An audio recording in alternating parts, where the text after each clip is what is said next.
നമസ്കാരം. ഫോർട്ടികെ ന്യൂസിലേക്ക് സ്വാഗതം.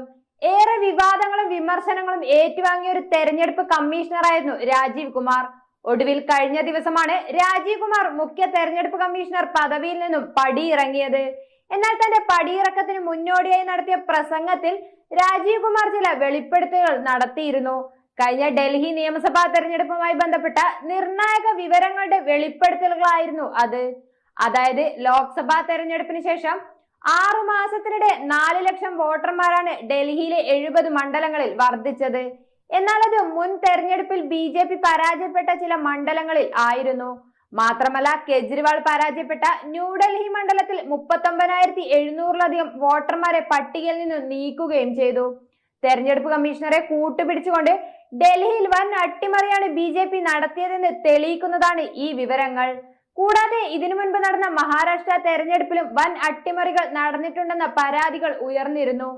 കഴിഞ്ഞ ലോക്സഭാ തെരഞ്ഞെടുപ്പിൽ പ്രധാനമന്ത്രി നരേന്ദ്രമോദിക്കെതിരെ ഉയർന്ന പെരുമാറ്റച്ചട്ട ലംഘനത്തിൽ നിന്നും അദ്ദേഹത്തെ രക്ഷിക്കുന്നതിന് വേണ്ടി പക്ഷപാതിത്വം കാണിക്കുകയുണ്ടായി. അതുവരെ ആര് പെരുമാറ്റച്ചട്ട ലംഘനം നടത്തിയാലും അവർക്കെതിരെ കാരണം കാണിക്കൽ നോട്ടീസ് അയക്കുമായിരുന്നു. അതേസമയം മോദി കുറ്റാരോപിതനായപ്പോൾ പാർട്ടിയോട് വിശദീകരണം തേടുകയും അത് ഒതുക്കി തീർക്കുകയുമാണ് ചെയ്തിരുന്നത്. മാത്രമല്ല, തെരഞ്ഞെടുപ്പ് കമ്മീഷന്റെ പ്രവർത്തികളിൽ കോടതി പോലും സംശയം ഉന്നയിച്ച സാഹചര്യം ഉണ്ടായിട്ടുണ്ട്. 2022 മെയ്യിൽ മുഖ്യ തെരഞ്ഞെടുപ്പ് കമ്മീഷണറായി രാജീവ് കുമാർ ചുമതലയേറ്റതിനു ശേഷമാണ് ആ വർഷം നവംബർ 24-ന് തെരഞ്ഞെടുപ്പ് കമ്മീഷണറുടെ സ്വാതന്ത്ര്യത്തെ സംബന്ധിച്ച് സർക്കാർ വെറും നാടകം കളിക്കുക മാത്രമാണെന്ന് ജസ്റ്റിസ് KM ജോസഫ് അധ്യക്ഷനായ 5-അംഗ ഭരണഘടനാ ബെഞ്ച് കുറ്റപ്പെടുത്തിയത്.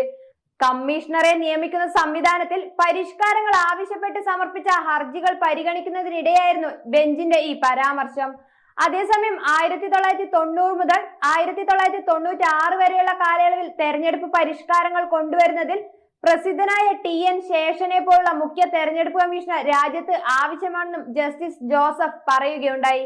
ഇത്തരത്തിൽ നിരവധി വിവാദങ്ങളും വിമർശനങ്ങളും ഏറ്റുവാങ്ങിയ ഒരു തെരഞ്ഞെടുപ്പ് കമ്മീഷണറായിരുന്നു രാജീവ് കുമാർ. എന്നാൽ തെരഞ്ഞെടുപ്പ് കമ്മീഷന് എതിരെയുള്ള പരാതികൾ കുന്നുകൂടിയപ്പോൾ സുപ്രീം കോടതി ഈ വിഷയത്തിൽ കടുത്ത നിലപാട് എടുക്കുകയായിരുന്നു. അതായത്, തെരഞ്ഞെടുപ്പ് കമ്മീഷനെ നിയമിക്കുന്ന പാനലിൽ സുപ്രീം കോടതി ചീഫ് ജസ്റ്റിസിനെ കൂടി ഉൾപ്പെടുത്തണമെന്ന് പ്രഖ്യാപിക്കുകയായിരുന്നു.